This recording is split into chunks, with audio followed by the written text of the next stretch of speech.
The entire squad appears more menacing and powerful than ever before. However, the Death Butcher insulted the entire team, treating them like a group of insignificant mobs. It raised its menacing meat hook in anticipation of the full team charge, but Rakshasa quickly responded with a dodge command. The powerful downward slash struck nothing but air.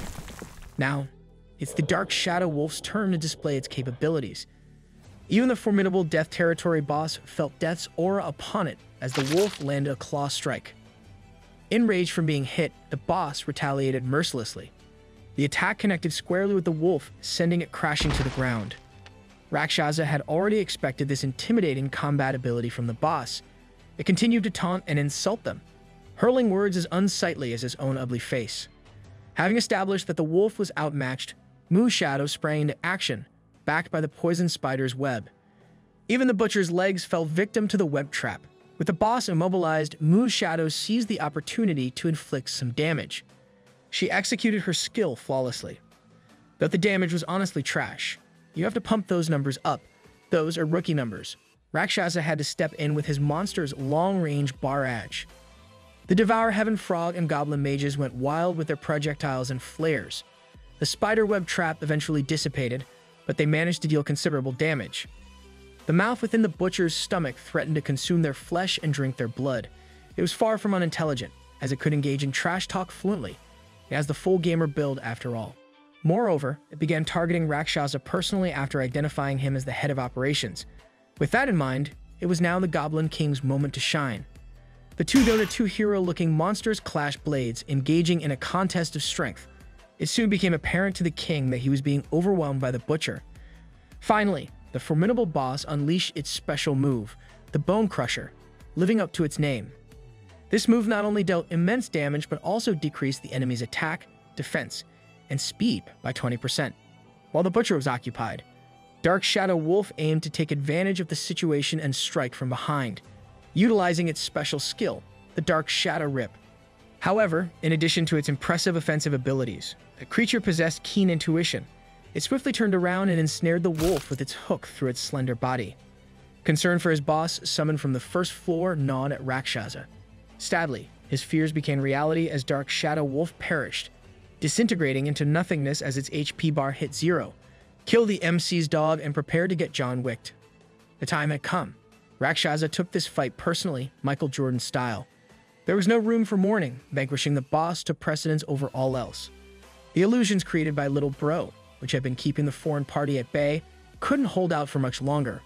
They reverted to the tried and true strategy of employing the spider web while Rakshasa armed himself with his bow. The barrage of long-range artillery escalated in tribute to the fallen wolf. By the time the butcher realized the impending rain of fire, it was already too late. The explosion of multiple attacks consumed the butcher. Mu's shadow capitalized on the ensuing chaos by launching another charge. Each of her graceful slashes was starting to accumulate. They had managed to bring the Death Butcher's HP bar into the red zone. However, the boss still possessed a considerable storage of strength. Just look at that massive belly. A boss battle isn't complete without a second phase after all. The pressure they felt was now even more intense than when they began. Contrary to their expectations, the butcher fled instead of pressing forward. This action bewildered everyone present. As it turned out, the butcher was headed for its stockpile of rotten meat. It greedily consumed the meat, rapidly healing itself. Eating spoiled meat in the middle of a life and death fight. What a giga chad. Now they comprehended the true toughness of this boss battle. The Death Butcher was virtually unkillable as long as it could continue to replenish its strength by devouring rotten meat. They observed the butcher recuperate from all the damage they had inflicted. Rakshasa was the first to regain composure and directed everyone to halt the monster. The Devour Heaven Frog began amassing flames in its mouth. A fiery eruption of immense proportions interrupted the boss. It was enveloped in a massive explosion, interrupting its meal. The butcher then turned around for a second round against the team. It aimed for the Devour Heaven Frog, but the spider web should be able to stop that. Once more, the legs of the massive beast got ensnared in the spider's web. Mu's shadow executed another light slashing blade, while the Goblin King took the rear to deliver some pounding blows. The whirlwind slash connected, pushing the butcher's HP to decrease once again. It could only withstand a few more strikes. The power of the plot would guide them through. Their coordinated attacks persisted, gradually chipping away at the monster's HP. Get him up, let him get up, let him get up, let him get up. As soon as Rakshasa noticed the HP dip to its lowest point, he readied his bow.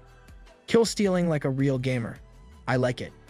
A solitary critical hit from an arrow concluded the fight with a headshot.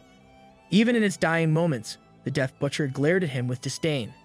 It attempted to grab him, but an arrow to the head tends to be fatal, just as in real life.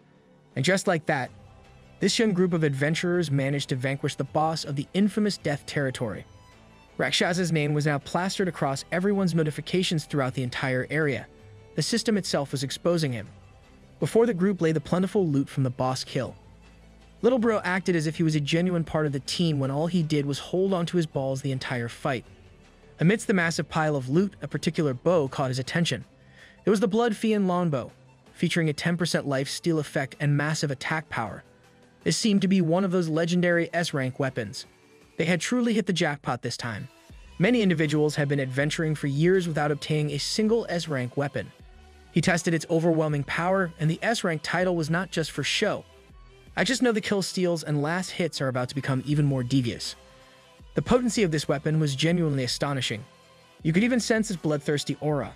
They acquired 16 high-rank magic soul orbs, 1 random scroll, and 4 excellent HP recovery potions.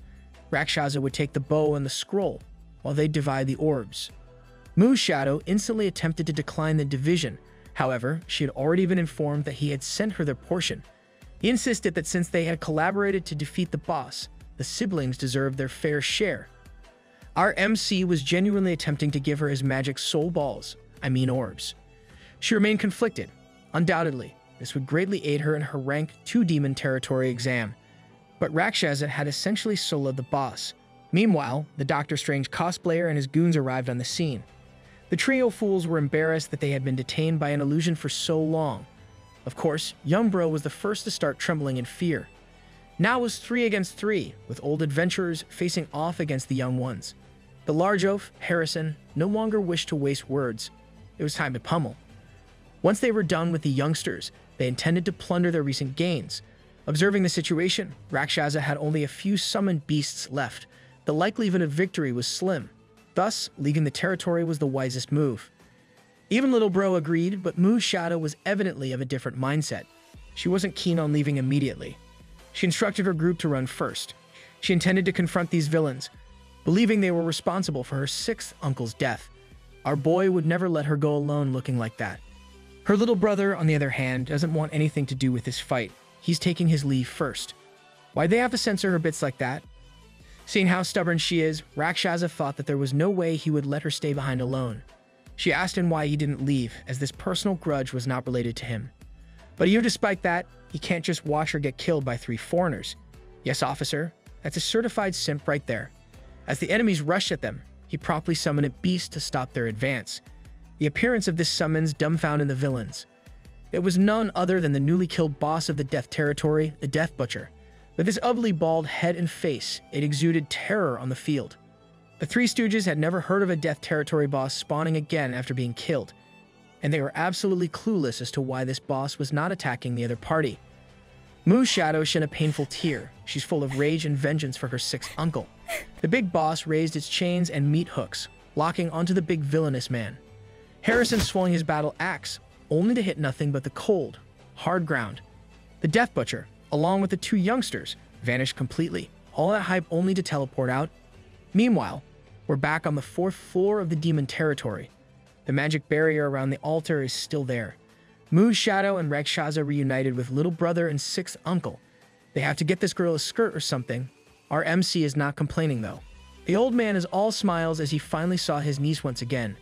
He told Rakshasa that he's indeed built differently for surviving inside the Death Territory. Contrary to that, the little brother really was a worthless coward throughout the expedition. Also, the 6th uncle has something to say to Rakshasa. From one man to another. Their Liu family is great, and Mu's shadow does not have a boyfriend yet. He suggests that the 2 youngsters should contact each other frequently.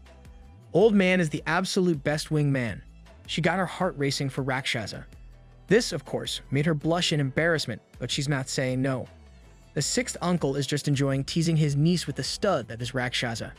But on a serious note, he has something to ask the 6th uncle. He wants to know how to defeat a rank 1 demon territory expert. Talking about things in the future is fun and all, but there's a homicidal bald man waiting for him to teleport back into the real world. Oh right, I forgot assassin Johnny Sins is waiting for him back in the real world. Even though the Liu family isn't a top-notch family, they would still rank in the top 100 with regards to compatibility. The sixth uncle sensed that this young man might be in a bit of a pickle. He offered to help and settle it for him. That might be a generous idea, but he has no choice but to deal with this one himself as soon as possible. He does not want to get into debt with these people. He currently has 8 high-rank magic soul orbs that can greatly increase his compatibility after all. The siblings also sense that their savior is going through something dangerous. When fighting a true demon territory expert, your own compatibility isn't enough. You must know the enemy's abilities as well. Rakshasa is well aware they just step below in every category as of now. Currently, his agility is his highest stat at 15. If he dumped every magic soul orb into it, he might have a significantly higher chance of victory. He's really going for the flash speed build. The thing is, he has no idea what the bald hitman is capable of or what that guy's deal is. The little bro erupted, saying that their time inside the territory is about to be up soon, and that they should leave. If there's nothing else, the Liu family, including Mu's shadow, will take their leave first. But before that, she sent her savior a friend request. She reminded him to take care and be careful before logging out of the demon territory, and they officially became friends. Our MC is finally in the friend zone for now. It's time for our MC to grapple with the fact that he's about to face a homicidal maniac back home. It's now his turn to risk everything on the magic soul orbs. The colorful balls that he got from the death territory boss swirled around him. It's about time he absorbs all these first. It's kind of sus to get surrounded by balls just to get stronger. All 26 of these rare gems will go to add to his agility. He broke through such high speeds that lightning is coming from him. He has finally resolved himself to fight a life and death battle. And so, he was teleported out of the demon territory and back to Baldi's bedroom. He immediately noticed something odd. It seems like no one is in the house. As he was wondering where the psycho has gone, he thought about a terrifying possibility. He bolted out of the house and headed for his own while calling his sister's name. He called out to Xiaolifeng as he hurriedly opened the doors. Assassin Johnny Sins is already inside, holding a knife and peeling an apple, while his sister sits in fear. Why is round, bald head so slappable? She started crying as soon as she saw her big brother come in. The man did not expect Zhang Ze to get back so soon, so he instructed him to sit down first. The young man and the hitman are about to have a chat first. Zhang Ze tried to negotiate, demanding that his sister be let go first before settling things between them. But that would be impossible now that they've seen the criminal's face. He would not let himself be caught by the police. Zhang Ze is at his wit's end now. She tried to plead with him by saying that the police wouldn't be involved, but Baldi is too experienced for that. He plans on selling their organs on the black market for a hefty bit of cash. Did he sell his hair in the black market too? These siblings have already become very important assets for him. He wouldn't harm them outright, at least not right away. But as the tensions escalated inside, someone came to the door knocking loudly. This immediately triggered the assassin's anger. Believing that Zhang Ze had already called the police, he insisted that he hadn't, while the psycho threatened her sister and instructed him to open the door normally. Before coming here, he sent his teacher Li Wei a text. There's no way the response would be this fast. He slowly opened the door to see who was knocking. But it was only a cheerful delivery girl, notifying him that their order of a meal had arrived. My area does not have cute delivery girls like this one. This is fake. He was shocked at first, knowing that they did not order any delivery. The girl is hiding her face while insisting that she has the right address. She peeked inside and asked if the people indoors are the ones who ordered. To protect his sister from the homicidal maniac inside, he had to shoo away the delivery girl to just get lost. She tried to chastise him for sending her away rudely by banging on the door loudly. She thinks that Zhang Ze is just rude because he's an arrogant city boy, and she stepped away from the door with a mischievous laugh. It turns out that she's not here for a delivery after all. She's here for someone with a 1,500,000 bounty. Inside, Baldi instructed him to open the door, and they are going outside. He led them to his villain car and shouted at Zhang Ze to stop asking questions. He tried to assure his sister that her big brother will be there to protect her. The criminal is starting to grow more and more annoyed. But that attitude was transformed into surprise as someone threw a projectile at him from afar. Dang it, missed that bald head by a few inches. Baldi screamed at the assailant to come out, or he'll kill the young girl. The familiar laugh of the delivery girl slowly got closer and closer. Now equipped with more appropriate fighting gear, she wielded a sharp dagger aiming for Baldi's head. That outfit alone has infinite defense. Zhang Ze recognized the girl as the delivery girl who had just arrived, while Baldy knew that she was a bounty hunter. She told the hitman not to judge the book by its cover, and this girl does not have much cover. She immediately went on the offensive, throwing multiple daggers at the criminal. Baldy only laughed at this attack, as he could just use his hostage as a shield. Zhang Ze had no choice but to intervene since his sister was in the line of fire. She anticipated it. One of the daggers flew by, nearly hitting the criminal and separating him from the hostage. Zhang Ze took advantage of this opening to get his sister to safety. He moved so quickly that Baldy almost stumbled. It turned out that Zhang Ze put all his agility into effect by catching the flying daggers with his bare hands. Now, even the bounty hunter was on his hate list for almost harming his little sister. The bounty hunter insisted that it wasn't her fault that his sister was in her way. Baldy couldn't help but laugh at this exchange. He originally hadn't wanted to kill anyone today, but it seemed like that was impossible.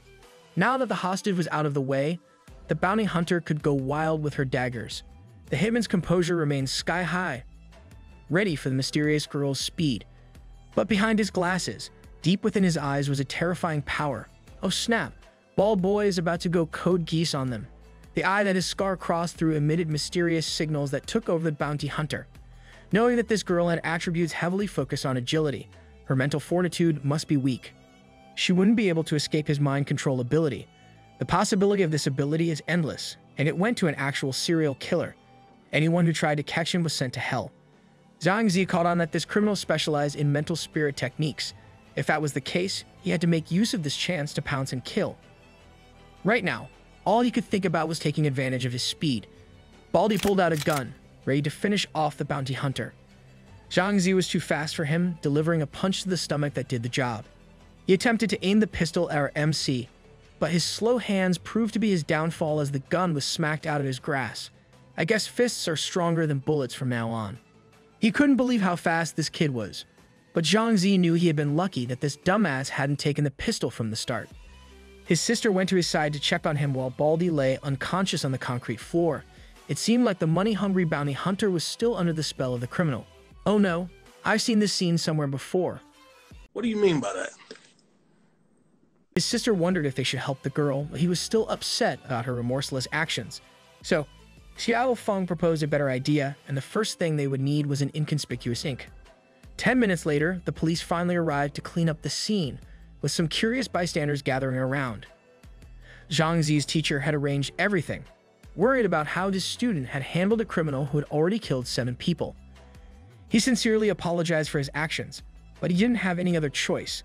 The police, on the other hand, praised Zhang Ze for his heroism and significant contribution to Xinfeng City. His teacher was proud of him but also understandably worried about the siblings' safety. They didn't even know how he had managed to defeat a rank 1 demon territory expert. Zhang Ze decided to hide his true combat ability for now. He told the authorities that he hadn't acted alone and that the hypnotized girl had helped him immensely. The girl's name turned out to be Shenmeng Di, someone who would do anything for money. She was a bounty hunter and a veteran rank 1 demon territory expert. She had captured many criminals but had also caused many troubles for the police. However, this formidable woman's face looked quite different than usual. Various drawings were scattered across her face. That's child's play. I can imagine more devious things to draw. The authorities would take her and the criminal back to the station first, with Baldi Huang Han-Fei's bounty being 1.5 million. Zhang Ze would split it with Shenmeng Di. After a few days, they could come to the station to collect the reward. No bro, like this video if you would take the whole 1.5 million reward for yourself. It will get 750,000, just like that. They thanked the authorities, as this would be a massive help for Xiao Feng's hospital fees for her kidneys. The next day arrived, and the apartment of the criminal next door had been declared a crime scene. Since Zhang Ze had cleared the death territory, he should be able to roam freely on floor 4. His wristwatch began to activate as he looked forward to exploring the 4th floor territory. This boy has an 8 p.m. routine on his bed, just like everyone teenager out there. He was teleported to the barren wasteland known as the 4th floor. Inside the adventurer altar, things had returned to normal with people teaming up for raids. After his last fight, his team had been reduced to fewer and fewer summoned beasts. However, with Death Butcher, Goblin King, and Devour Heaven Frog, refilling his ranks should not be a problem. He browsed through the Demon Territory Floor 4 guide to see which monsters inhabited this floor. Orcs and birdmen populated this floor. Ayo, that birdman is looking a little too human-like in some areas. At the helm of it all was the boss Minotaur. Although the information wasn't detailed, it was evident that this was a tough floor. He decided to start exploring. He ventured deep into the territory, entering the barren forest. Behind the dead trees, glaring eyes and powerful presences awaited. These were the floor mobs, the orcs. These beasts arrived just in time for him to satisfy his combat itch. He immediately ordered his summons to come out and engage the incoming guests. The mighty Goblin King and the fearsome Death Butcher emerged to join the fray. The mindless orcs watched the summoning intently. Despite their lack of intelligence, they made a critical mistake in this situation. They charged towards the boss monster summons with their weapons in hand. The Goblin King alone was enough to halt their advance and clash with their hammers. Even after the effective block, the residual damage to the king was still significant. Now, it was Death Butcher's turn to take the lead in offense as Rakshasa ordered it to eliminate the enemies. The meat hook on the chain swung through the air, attacking the orcs two at a time. Even Rakshasa was surprised by the high damage output. Yet, behind him, the birdman's deadly talon was already descending. Fortunately, Rakshasa's exceptional agility allowed him to swiftly evade the attack. If I'm in this floor, these birds would need that agility to run away from me. It appeared that birdmen on this floor specialized in speed. In response, he retrieved his S-rank Blood Fiend bow to showcase its power and to eliminate threats. This would be the first time that a monster will have a taste of his long and thick bow. He took careful aim and let his tip lock onto the target. However, due to his inexperience with the tool, his arrow went limp and missed its intended spot. In his embarrassment, he had to command the Devour Heaven frog to take the shot instead. The frog nonchalantly gathered energy in its mouth as usual, then released a barrage of flames in an upward trajectory, targeting the birdman. The birdman tried to maneuver through the blaze while brandishing its sharp talons. Despite its efforts, the flames were too intense. It eventually succumbed to the overwhelming barrage of fire. Winner, winner, chicken dinner. Rakshasa awkwardly chuckled at the downfall of the lone birdman in the sky. An hour later, his team had become adept at hunting these creatures as another one fell. Fortunately, neither the orcs nor the birdman boasted high defenses. He then summoned the latest addition to the team. It was the well-endowed birdman who left him questioning his feelings. Alongside this new member stood the updated roster of his team. Finally, after grinding through the floor, he had a full team once more. Aside from the bosses and the poison spider, he had added 3 orcs and 3 birdmen to his team. It was time to proceed and confront the boss of the 4th floor himself. However, just as he was about to leave, a panicked voice approached him, urgently seeking help from someone who was trying to kill him. He turned his attention to the unfolding scene and witnessed a pink-haired girl wearing bunny ears being pursued by a man wielding an ornate polearm. That's the most dangerous monster of them all, an e-girl. The man vehemently screamed at the young woman, imploring her to stop running away. This kind of situation was happening to Rakshasa far too often. It would be better for him to simply mind his own business from now on. However, the young woman named Moonlight Bunny had already grabbed onto his legs while begging to be saved. She even enhanced her performance with real tears, claiming that the man behind her was trying to kill her.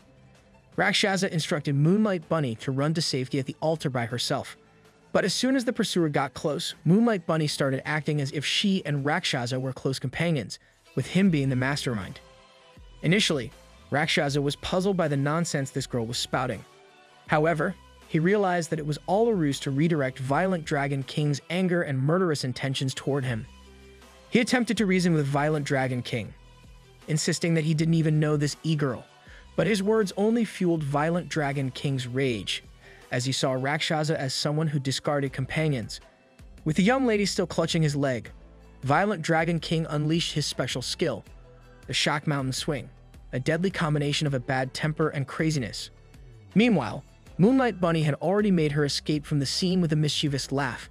Rakshasa was informed that the girl had even stolen 3 intermediate soul orbs from his inventory. Suddenly, it became clear why she was being relentlessly pursued. She belongs to the streets. As Violent Dragon King descended with his attack, Rakshasa tried to explain that he was also a victim of her theft.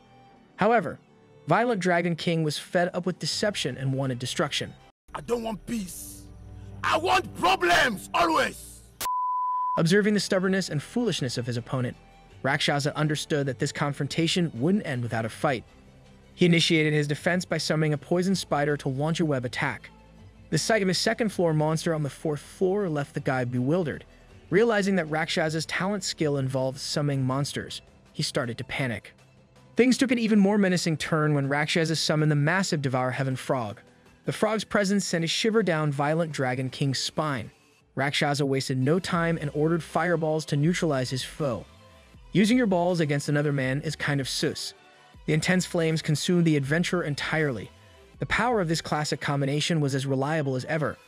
Wounded and charred, Violent Dragon King threw a tantrum, demanding a one-on-one close combat duel. He downed a potion from his well-equipped arsenal, enhancing his combat abilities dramatically.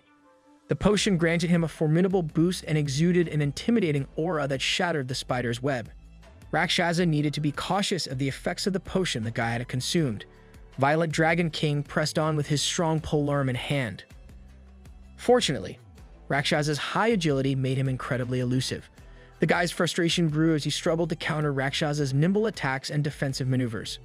Nevertheless, Violent Dragon King refused to yield. He was determined to triumph over Rakshasa's trickery. However, his determination wavered when his strikes were deftly blocked by a powerful and sinister blade. The source of this intervention was none other than the formidable Goblin King. Despite its origin on the 3rd floor, this boss would still pose a challenge to most skilled adventurers if faced solo. Recognizing this, Rakshasa aimed to secure his victory by summoning the mightiest member of his team, the grotesque and formidable Death Butcher from the Death Territory. Confronted by this lethal duo, Violent Dragon King's fear overcame him, causing him to lose his grip on his weapon. He had no choice but to plead with Rakshasa to halt the battle, surrendering peacefully. Even in his surrender, he insisted that they should have engaged in a fair man-to-man fight without summoning creatures. However, his inability to understand that Rakshasa's talent skill was his strength demonstrated his lack of comprehension. In an effort to clear things up, Rakshasa inquired about what Moonlight Bunny had stolen from him. This question reignited Violent Dragon King's anger toward the thief. Rakshasa had to reiterate that he didn't know the girl and had been a victim of her theft as well. As evidence, he displayed the notification logs to this dim-witted opponent. Despite threats and demands for a one-on-one duel, the guy simply brushed it all off, having completely misunderstood the situation. The Violent Dragon King awkwardly tried to apologize for his rash actions and admitted his mistake.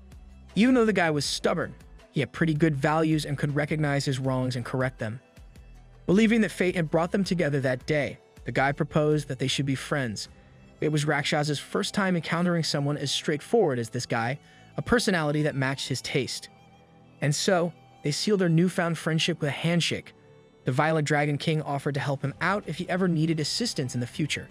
For now, he would be leaving to face the boss with his other friends. He had taken an interest in this man's simple and straightforward personality. A classic dumbass with a heart of gold. However, he had wasted so much time already and needed to head to the 4th floor boss immediately. The entire floor was constructed like a maze. Without a map, he would have been lost. Following the map, he only needed to pass through the woods to reach his destination. After a few minutes, he arrived at the wild stone desert forest and heard a familiar voice screaming for help once again. He recognized the girly voice as belonging to the thief, Moonlight Bunny. She was hiding behind a glacier spell while the Minotaur boss swung its giant axe to break the ice. This Minotaur leader was the apex monster on the whole floor. Armed with a tiny wand, Moonlight Bunny found herself trapped in the boss line of sight with no escape.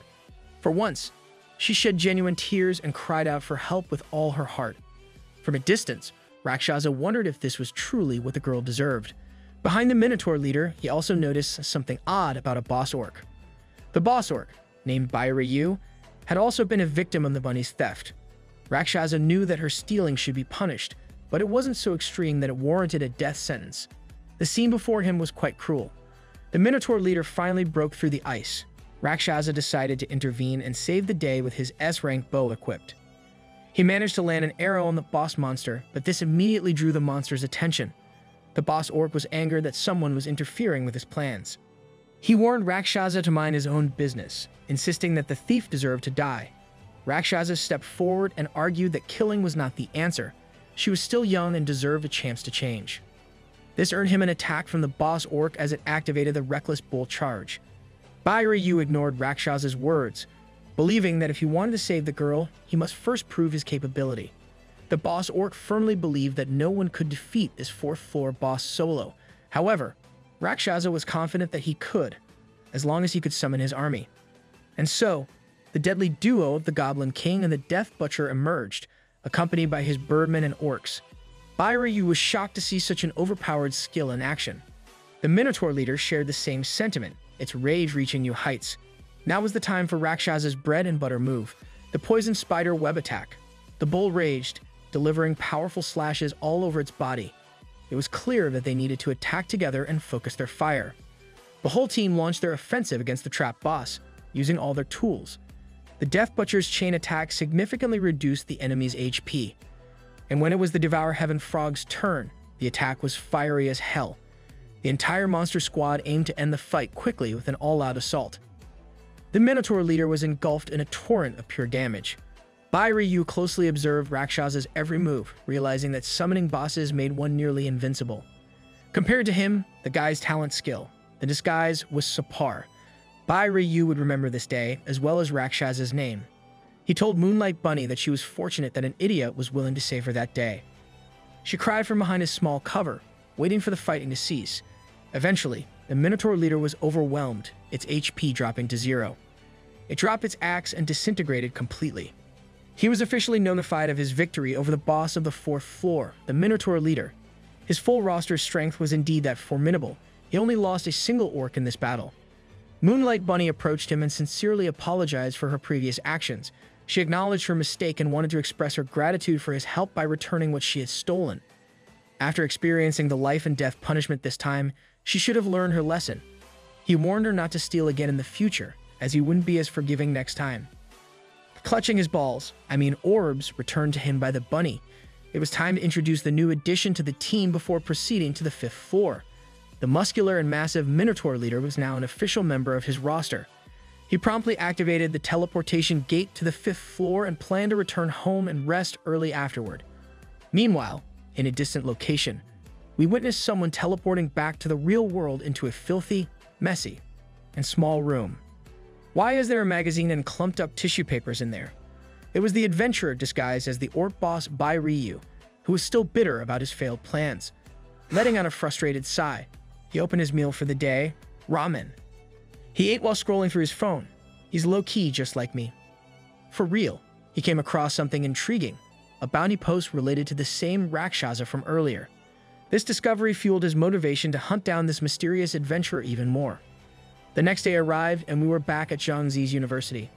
The day proceeded as usual within the academic building. He overheard some students discussing a bounty posted by the sinister organization Hope on the forums. Intrigued, he decided to check it out on his phone. This Demon Territory forum was not affiliated with any specific country. It was a global platform for exchanging experiences and speaking freely. It served as the most active and widespread chat area for the Demon Territory. He finally noticed a 5 million bounty posted to investigate him. He recalled his encounter with one of Hope's experienced members, Death Kiss. Before the criminal's demise, he must have sent information to the organization, revealing that he was responsible for their member's death. Trouble seemed imminent. Navigating the Demon Territory would require him to find reliable companions. With allies around, he wouldn't have to worry about his safety as much. Upon entering the classroom, he overheard his classmates discussing the successful clearance of the Death Territory on the 4th floor. They took pride in the fact that someone from their country had triumphed, while foreigners left empty-handed. As he took his seat, someone approached him immediately. It was handsome Fatty, the most enthusiastic of the bunch, thrilled that his hero Rakshasa had gained glory in the Death Territory. Ah yes, the #1 fanboy. While attempting to distance himself from Fatty, someone burst into the room, aggressively in search of Zhang Ze. All eyes turned to see who it was. The intruder was a thug with a purple afro named Crocodile. Is this that pervert from My Hero Academia all grown up? It was evident that he was seeking trouble, specifically with Zhang Ze. This thug was actually the boss of the Crocodile gang, known for awakening a B-rank talent. Even handsome Fatty recognized him. They claimed he could kill a cow with a single punch. Zhang Ze stood up, and the thug fixated on him while wielding a chair. Without hesitation, the purple-haired aggressor lunged at him with the chair, accusing him of arrogance. Naturally, Zhang Ze wouldn't allow himself to be hit without a fight. He unleashed a powerful punch that sent the thug flying, rendering him unconscious. He crashed through the room, and the walls halted his momentum. The underlings of the gang boss rushed to their fallen leader. Zhang Ze had put some extra force into the punch because he thought the thug was formidable. His classmates were even more astonished to witness him defeat a strong gang boss with a single blow. Meanwhile, in the background, Someone was actually measuring his fist strength. A few days ago, his punch strength was only 497, but it had now surged past 1,000. This bizarre event was orchestrated by Zhang Ze, as he wouldn't allow anyone to take his place at the Great Martial Art Academy. Night fell, and Zhang Ze and Xiao Feng returned to their normal lives, playfully nagging each other. He knew he would need to return to the demon territory after completing his chores. Given his frequent trips to the demon territory, his sister was growing curious about his true talent skill. He promised to reveal his ability to her once she awakened hers, which was expected to happen soon. Zhang Ze was prompted to choose which floor to go to, and right now, the 5th floor has been unlocked. The 5th floor of the demon territory is way too different than the previous ones. It's a paradise of islands and a pristine ocean. Why pay for a vacation when you can just stay here? As soon as he got in, he started to notice that there are significantly more people here than on other floors. He also felt that he was being targeted for the money on the bounty post. He knows he must leave right away, or he would be an outnumbered sitting duck in here. For now, he plans to go back to floor 4 to gather the boss again to form a team of bosses. All boss roster incoming. His team has gotten slimmer after all. He teleported in the blink of an eye, leaving the assailants with no time to react. The kid ran away, and they didn't know which floor to start looking for him. Now he's back in the barren wasteland. It is the 4th floor. Luckily, he ran away quickly before being discovered and chased. For now, he must gather the boss again. But there's a familiar presence following him from behind. He turned around to see just who it was and was instantly surprised. It was Moonlight Bunny again, and she's using that annoying move, clinging to his leg. She's low-key hanging onto a very dangerous spot. She activated her charm and apologized for causing trouble again. She said that she only did it because she needs money to reach floor 30. He assured her that they can talk about it later, but she must let go of his leg first. But the bunny is stubborn, and she will only let go of his leg if he agrees to her request. If MC's third leg gets involved, then this would be a very different story. If this girl continues to cry loudly, his pursuers will undoubtedly be lured here, so he had no choice but to agree. She thanked him and offered everything in her storage as another thank you. He insisted that he can keep those since he plans on hunting bosses anyway. It's no big deal to bring her along, so he's carrying an e-girl to a higher rank. It's tradition, but he's also still a newbie, so there are no guarantees that they'll reach as high as the 30th floor. It's finally official. Moonlight Bunny has joined his team. Her talent skill, Handy Hand, can steal a target's item. He suddenly had an idea. While fighting bosses, they can try to use that ability to steal from the monster as an experiment. He asked her why she wanted to reach floor 30 so badly. It seems like her father went missing on the 30th floor, so she wants to go and find him. I knew I was sensing some fatherless behavior vibe in her. Disappearing in the demon territory results from only 2 things. Either you get killed by monsters or other people. It's the brutal truth. It didn't take too long for the duo to arrive at the boss stage, but they arrived at the tail end of a failed raid. The Minotaur leader had slaughtered the raiding party before them. Since it was a total wipeout, it's now their turn to face the beast. He started the fight by summoning his army. With his boss trio, 3 orcs and birdmen, it's now time to serve the guest. He'll pull the Minotaur's aggro while Moonlight Bunny looks for openings to steal items. He will start the war by using his S-rank bow from afar. As always, a Death Butcher's damage output is simply a cut above the rest. They overwhelm the boss with perfectly timed and chained attacks that whittle down the enemy's HP swiftly. It got damaged to the point of entering the Berserk stage. It identified Rakshasa as the most important target and closed the gap with a reckless bull charge. He calmly responded by utilizing the Poison Spider's web attack. It's now Bunny's time to shine. With the boss trapped in place, she calmly sneaked from behind and confidently confirmed that it's all good. She then raised her arm and activated the Handy Hand talent skill. She was surprised that it worked, and she stole one of the Minotaur leader's horns. This angered the boss even more, transferring aggro to her. She doesn't even know what use this has. The bull is now locked onto her with a deafening roar at point-blank range. Rakshasa jumped in front of her and assured her safety. In front of the uncontrollable rage of the bull, he even instructed her to not go easy and continue stealing. She chose to trust his words and continued to activate her talent skill. The next thing she stole was a piece of the Minotaur's skin. This boss is losing body parts bit by bit. This duo is a menace to the monster society. Moonlight Bunny really is top tier when it comes to angering and taunting opponents, no matter if it's a monster or a human. For now, he will keep the materials that they've been stealing from the beast. He finally decided that it's enough stealing for now. It probably doesn't have anything more valuable. That prompted Death Butcher to act on its master's behalf and the boss was slain. Now, Bunny should have the key to go to floor 5 to wait for him while he goes further back to get another floor 3 boss. She followed his instructions and walked through the floor 5 teleportation gate. He then summoned an additional member to the team. With this second Minotaur leader on his roster, he'll go for the boss on floor 3. We're now back among the familiar huts and settlements of the goblins. Inside the largest tent, a massacre is taking place. Critical hits and powerful swings have drained the Goblin King's HP to 0 without breaking a sweat. He's quite lucky that no one has attempted to steal a single boss from him. Now his team is at full strength after defeating the Goblin King once again. His current lineup should be sufficient, even if he becomes surrounded by adventurers seeking his bounty. The goons on floor 5 better prepare for his arrival. The throne room of the Goblin King is once again empty as Rakshasa heads to the top. It's his second entrance into the tropical paradise of floor 5. He was immediately greeted by the lively Moonlight Bunny. She warned him about the people around them who were trying to claim his head for the reward. But he reassured her that there's nothing to worry about. Later, they won't have the nerve to do anything funny. That's when Moo's shadow, accompanied by her regular party, called out to him. I'm starting to sense that girls with the moon in their name are flocking to him. Among the party is the violent Dragon King, locking his eyes on the thief Moonlight Bunny. Seeing them together reignited his suspicion that the two are working together. But Rakshasa explained that this bunny has changed her ways. She felt apologetic and handed him the magic soul orbs that she stole from the guy. Dragon King trusted him, so he forgave the girl. Another member of the party, named Giant God, politely introduced himself while praising Rakshasa's abilities. Giant God as a nickname goes so hard though. He appreciates their gestures, but he warned them that being friends with him now is not safe. After all, people are waiting for their chance to claim his bounty. Hearing this lit up the eyes of another member who is extremely familiar. Her name is Little Princess. She approached him and asked multiple questions about his bounty, clearly wanting the money for herself. Violent Dragon King scolded her for being so money hungry, especially after receiving a 1.5 million bounty reward not too long ago. She complained that someone named Zhang Ze took half of that bounty, disrupting her plans. It dawned on him that this was the bounty hunter Shenmeng Di. He never would have thought that he would meet her here. Giant God intervened and established that Rakshasa is a friend of the group.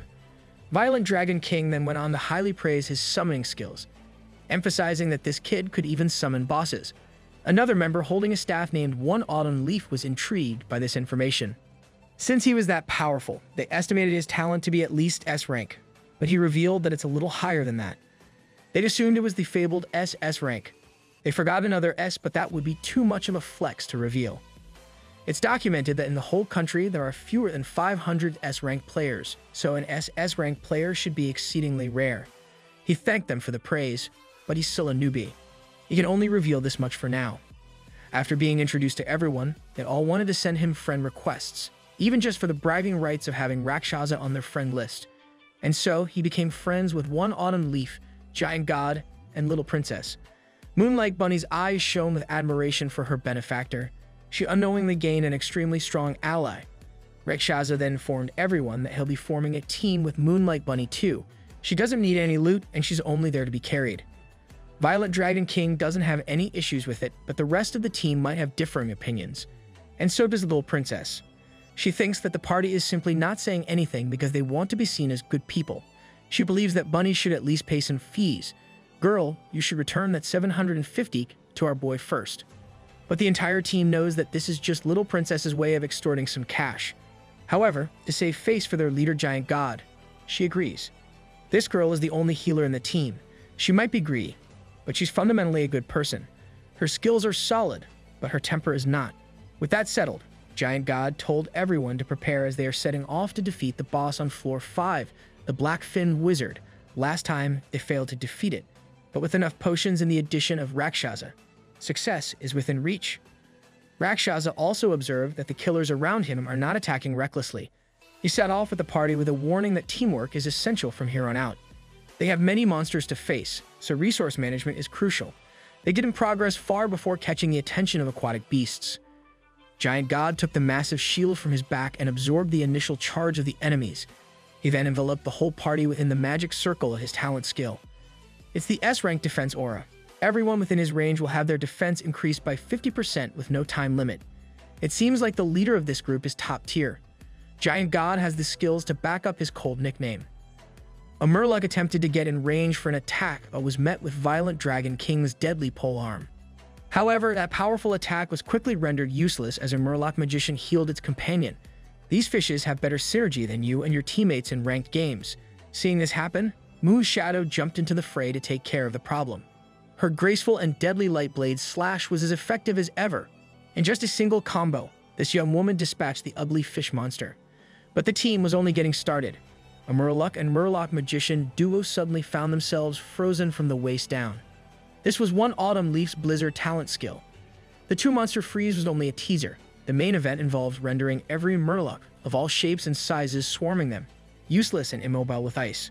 The skill and cooperation of this party were truly remarkable. Every one of them was amazing, from Violent Dragon King with his heavy pole arm strikes to Mu's Shadow with her precise stabs and slices.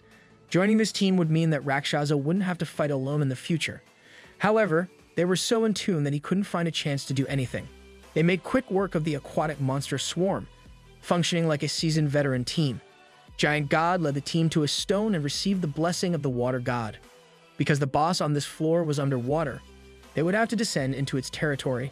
The blessing of the water god was necessary for that. Rakshasa walked toward the magical stone and placed his hand on its surface. With this, they had to clear the boss fight within an hour. Failure to do so would put them in a drowning state, decreasing their HP by 10% every minute. The Demon Territory guides only listed that the Blackfin Wizard was a magic monster and nothing more. This raid was too profitable to be made public. This Blackfin Wizard was the real deal. It could render even an elite team to be stuck on this floor. Rakshasa wanted to summon this fish. They walked on the sea floor with the help of the blessing of the water god. Little Princess was the only one having a particularly hard time underwater. As they carefully made their way to the boss room, they stumbled upon another group led by Li Kui, who were heading back. This party of veteran old men had failed against the boss and were forced to retreat in a sorry state. Everybody gangsta until the cast of Lord of the Rings is beaten by the fish boss. They reached its third stage but were beaten to the point of forced retreat. Giant God and his company had also experienced similar challenges. The old men wished them luck and surfaced first to hire an expert to clear the encounter. Li Kui, an adventurer with S-rank talent, had been stuck here for a month. Hiring an expert to carry them through would likely cost millions. The fight with this Blackfin Wizard differed from previous bosses. It had 3 stages. In the first stage, it wouldn't even be present, it would just summon 3 waves of bloodthirsty monsters. In the second stage, it would begin using an attack called Darkness Strike, causing heavy damage and knockback.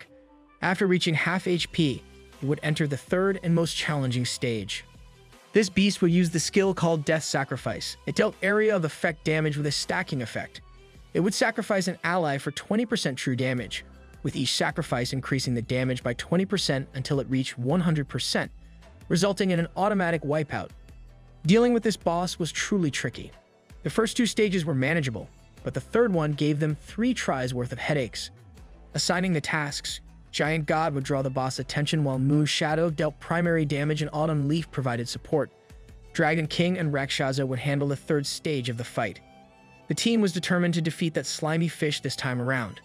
They finally arrived at the scene, and the wizard's silhouette could be seen in the middle of a ruined arena. It held a sinister wand filled with a malevolent aura. This was the most powerful boss that Rakshasa had encountered yet, the Blackfin Wizard. I'm suddenly hungry for sushi. Anyone else craving fish? With every move it made, it exuded an aura of death. This beast stood between them and their progress. Giant God took charge and instructed everyone to gather behind him while Blizzard was being cast. His powerful shield glowed with an iridescent light before forming a magic circle that enveloped the team. The waves of Murlocs had also been successfully frozen solid. Mu's Shadow demonstrated her superiority when it came to handling her long and thick stick. Blade, once again. The Violent Dragon King was doing the same thing with his big black pole. What do you mean? What do you mean? What do you mean? Rakshasa then summoned his monsters into the fray, reminding everyone that they were just supposed to defend at this stage. All the summons and the team were under Giant God's divine protection. The Goblin King had become the target of these ugly fish people. They moved so fast and so accurately that the third floor boss was eventually chipped down to death with constant high damage.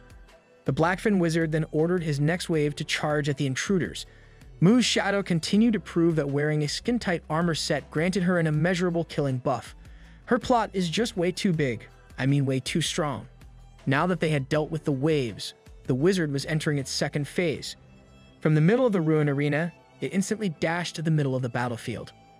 Moon's Shadow tried to warn Dragon King of the incoming danger, but this boss was already behind him with a dark aura and an even darker intention. It was preparing to take a crack at their teammates' defensive capabilities with a back attack. From point blank, it started to gather sinister energy for the Darkness Strike, like it was about to release a Kamehameha. Before unleashing the destructive force, it instantly blinked to a different spot for a better release point. Rakshasa was not aware that this fish could teleport directly. Little Princess appropriately responded with a talent skill of her own, the Green Blessing. Dragon King's HP suffered quite a lot, but it was promptly recovered back to full. He was frustrated that this thing seemed to happen all the time. With his eyes full of crimson rage, he refused to be attacked first over and over again. He swung wide and strong, only to hit the ground that the boss was standing on. It looked like it teleported once again, and it was about to do the same thing against Moon's Shadow. She was assaulted by the powerful Darkness Strike directly from behind. But this boss wasn't done with her. It gathered an even bigger attack than last time and aimed it at her falling body. She continued to fall as her body was out of control. But of course, Rakshasa was there to catch and carry the beauty in the nick of time. She blushed profusely while insisting that she was fine after that hit. Is this what they call underwater rees? One autumn leaf picked up the pace and cast another blizzard directly against the boss. The wizard tried to block using its own demonic staff, but the glacier was way too strong to resist, and Dragon King was already there to deliver a critical blow with full power. His big black pole was so strong that it could disintegrate icebergs and beat the fish. Looking at the results of their relentless assault, surprise painted their faces as they saw the boss teleport away. It went back to its original station in the middle of the ruined arena. Taking note of its depleted HP, it must be entering its third and final phase right about now. Giant God ordered everyone to move according to the plan that they had devised earlier. Dragon King and Rakshasa were the first to move and secure their positions swiftly. While moving within the boss's range, he parsed through his summon list, planning his approach to the fight. He would start the fight off with the Devour Heaven Frog, Poison Spider, and a Minotaur Leer. The third stage had finally come, so everyone had to give it their all in this life or death battle. Inside the arena, a disturbance in the space started appearing. Within this space anomaly were countless fish monsters waiting to come out and tear some humans apart. They had been summoned here to replenish the mobs in an already tough boss fight. But no matter how strong they were just fodder for the meat cleaver and chain of the Death Butcher. Rakshasa was determined to show everyone what he was truly capable of. He then summoned the newcomers to the team, 3 of the newly slain Murlocs that he had killed. As expected of their presumed SS rank talent skill, its effectiveness was a cut above the rest. Dragon King was distracted by Rakshasa's display of summoning for an instant, and the Murlocs immediately bypassed his defenses. The monsters swiftly headed for a kill in the battlefield. The Blackfin Wizard then cast a spell using its wand, and the fish monsters started gathering. It turns out that this boss was about to activate its ult, the Lethal Death Sacrifice. The boss took hold of one of his underlings by the face and swiftly sucked him dry, much like what you see in certain adult films. This triggered the activation of the Death Sacrifice as the team anticipated the attack. Rakshasa was taken aback after experiencing significant damage at blinding speed. Just like that, 20% of his HP had been chipped away in an instant. This boss skill was way too scary. They needed to get Autumn Leaf to freeze the remaining Murlocs while Moon's Shadow cleared them out as fast as she could. They couldn't allow the enemy to snowball this terrifying technique. Autumn Leaf didn't waste a second and cast a blizzard across the battlefield again. Now that the Murlocs were grouped up, it became easier to freeze them in bulk. Moon's Shadow continued with her attack formula and decimated the ice blocks with her blade. Each of her graceful attacks cut the glaciers into tiny fish-flavored ice cubes. Meanwhile, Dragon King was raw-dogging these fish monsters with his big black pole. They couldn't even find an opening to attack the boss itself. If this dragged on, they drowned without the water god's blessing. They needed to find a way to bypass the mobs and deal direct damage to this Blackfin Wizard. But another death sacrifice was completed, and the unblockable damage of the spell crept into everyone's HP bars. Little Princess was locked and loaded to respond in return. She hastily activated the Green Blessing to counteract the damage done by the boss. She was doing her best, but her healing speed wasn't catching up with the demands of the front line. Murlocs came in endless droves, and their sustainability was slowly crumbling. These little monsters couldn't even be blocked, they could only be destroyed outright. Before they knew it, the boss was already preparing for another round of death sacrifice. It slowly gripped one of its subordinates' heads and started the ceremony to increase the area of effect damage. It drained the life away from the poor fish until the spell was completed, stronger than ever. This time around, the damage wasn't a joke at all. It chunked everyone's HP bar significantly. Everyone was starting to get frustrated because they couldn't make progress. Instead of killing the boss, their HP bars were only getting redder and redder. With almost 1 HP each, another one of those curse techniques could wipe them out. As they were thinking of whether they would fail once again, injuries were healed and HP bars returned to full as multiple blue staves raised and activated recovery spells. The whole squad was confused. They were essentially given a whole new chance. Their health points were recovering faster than ever. Of course, Rakshasa and his new roster additions, the Murloc magicians and their healing spells, were behind this. Now he could confidently say that this summoning skill was quite useful. If he hadn't pulled off this clutch heal, they would have definitely been wiped out in the next cast of Death's Sacrifice. The team's morale was also healed to an all-time high, knowing that they had enough HP to contend now. They just needed to kill the Blackfin Wizard and clear the floor. No need to hire an expert to carry them. Everyone just needs to play their role and focus fire. Autumn Leaf initiated the counterattack by crowd controlling the Murloc horde. Moo's Shadow charged in with more vigor and intensity than ever. Rakshasa wouldn't let them take all the glory for themselves, so he equipped his Blood Fiend longbow. Along with that was his trusty frog. He had to get the last hit to secure this powerful boss. He aimed at the Blackfin Wizard while it was absorbing yet another one of its underlings. Just before casting its ultimate, the Fishman felt that something was not quite right. And that's when a massive explosion blazed, frying the fish underwater. The team watched this scene unfold with their mouths agape in amazement. They had just witnessed the power of someone at the pinnacle of talent reduce the boss to a disintegrating mess of a monster. Little Princess was the first to see and inform everyone that the teleport gate to the 6th floor had finally opened for them. Now that they had cleared the floor, the gate spawned directly on top of the Fishman's corpse. After being stuck on this floor for quite some time, they could finally advance, and that was all thanks to their powerful helper, Rakshasa. The amount of loot it dropped was proportional to the difficulty of slaying this boss beast. Since he had contributed the most on this expedition, Rakshasa would naturally get the first pick without contest. Among the countless magic soul orbs, he spotted a single death territory invitation letter. The last time he was in one of these, he had obtained the fearsome Death Butcher. Going there again was an attractive possibility. He was already thinking about what kind of new summoned beasts he would get from this invitation letter. He informed the group that he would take the letter, and the rest could be split among them. This man is just giving away all those free orbs. Since Moonlight Bunny had just watched from the sidelines as instructed, she wouldn't get any loot, but she was fine with that. Dragon King was already all smiles and eager to go up to the 6th floor to see what it looked like. Giant God could feel that everyone was extremely eager to leave this floor. He briefed them that the 6th floor was a mine, and the monsters inside were the terrifying kobold miners. Oh snap, so 4-6 is just Minecraft. As they celebrated and prepared for the next part of their expedition, a familiar voice screamed in surprise upon seeing them. It was the old man and his party from earlier. They were back to take another shot at the Blackfin Wizard. The old man couldn't believe that these youngsters had actually cleared the floor. He never expected that they would pull through, so they had spent a lot of money to hire an expert to carry them. But now it was all in vain. Giant God humbly remarked that they had just gotten lucky this time, and he wished the old man good luck. The expert that the party had hired was infuriated that there was no boss to defeat for the next 24 hours. He insisted that he wouldn't provide refunds for wasting his time. This put the old party in a tough spot, but they chose to apologize and let the money go. Rakshasa's attention was fixed on the exchange as their party entered the portal one by one. He wondered when he could become an expert in this demon territory and how many people would seek his help.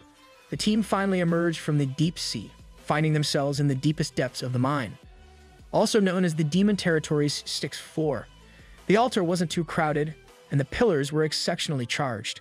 This floor was a maze, with intricately designed passages that kept changing, offering no fixed route. The possibility of getting trapped in this maze forever was very real. Every member of the gang should have passed through the teleportation gate, but Violent Dragon King was nowhere to be found. They searched all around the starting altar, but he was nowhere to be seen. However, it didn't take too long for everyone to hear the guy's boisterous voice. He was running like his life depended on it, because it did. About 100 kobolds were hot on his tail, chasing him with murderous intent. Fortunately, the Dragon King managed to reach the protective formation at the edge of the altar. The kobolds knew how and where to stop their pursuit before the defensive barrier. He had been chased by the entire colony just because he had taken a single ore from one of their mine carts. The money-hungry little princess was the first to join him and examine the ore he held. An adventurer wearing a cowboy hat and a complete cowboy set approached them, asking if it was their first time on this floor. This cowboy swordsman, Giga Chad, explained that ores like the one they had were very valuable, especially the black gold ore. On the trading platform, it sold for more than 500,000 apiece. This figure excited little princess with the prospect of profit. After all, these ores were used for weapon enhancement. As excited as she was about the ore, Rakshasa took it in his hands and asked how it made a weapon stronger. Cowboy explained that enhancements could only be done at the dwarf blacksmith building on floor 10. And naturally, the higher the equipment rank, the higher the required ore rank. The ore they had was just a normal one worth around 10,000. Even this was enough for little princess. She was determined to gather a ton of them for profit. Rakshasa was thinking about his S-rank bow. Its damage was already high, but it could become even higher with an upgrade. Since they were already on this floor, they might as well collect ores while hunting monsters. However, it was already quite late, and they were tired from the Blackfin Wizard raid. Everyone needed rest and to go offline for now. Despite finding out about the potential profits, little princess was reluctant to sign out, even though she was usually the first one to do so. Zhang Ze's sister had probably gone to sleep, so he might as well log out for now. And just like that, the newly formed team went back to their own lives. The next day arrived, and they were at the city's police station. Zhang Ze was receiving his bounty reward for helping capture the criminal. On one side stood Shenmeng Di, vowing to remember his name and face. She insisted that he had taken half of her reward and even drawn on her face. Even though she had been hypnotized at the time, she claimed to have seen his sister using her face as a canvas. She clearly valued money above all else, even more than his sister's life back then. For her, money was the only thing that mattered. Everything else in this world was fake. The two walk outside the station to a swarm of media people, all vying for a spot to get Zhang Ze's statement about capturing Huang Hunfei. They also discovered that he was just a student, which led to questions about universities. The reporters also knew that he had essentially saved the helpless bounty hunter who would have been killed by the criminal. Shenmeng Di vehemently denied this, despite CCTV footage showing exactly what happened. There's CCTV footage and she's still getting half the bounty. That's just great. Back at home, Xia Lifeng was reading articles mentioning her heroic older brother. However, he believed that people would forget this news after a while, so it was better to stay humble as a regular person. He didn't want to follow his sister's advice to capitalize on his newfound clout, especially as he was about to enter the demon territory again.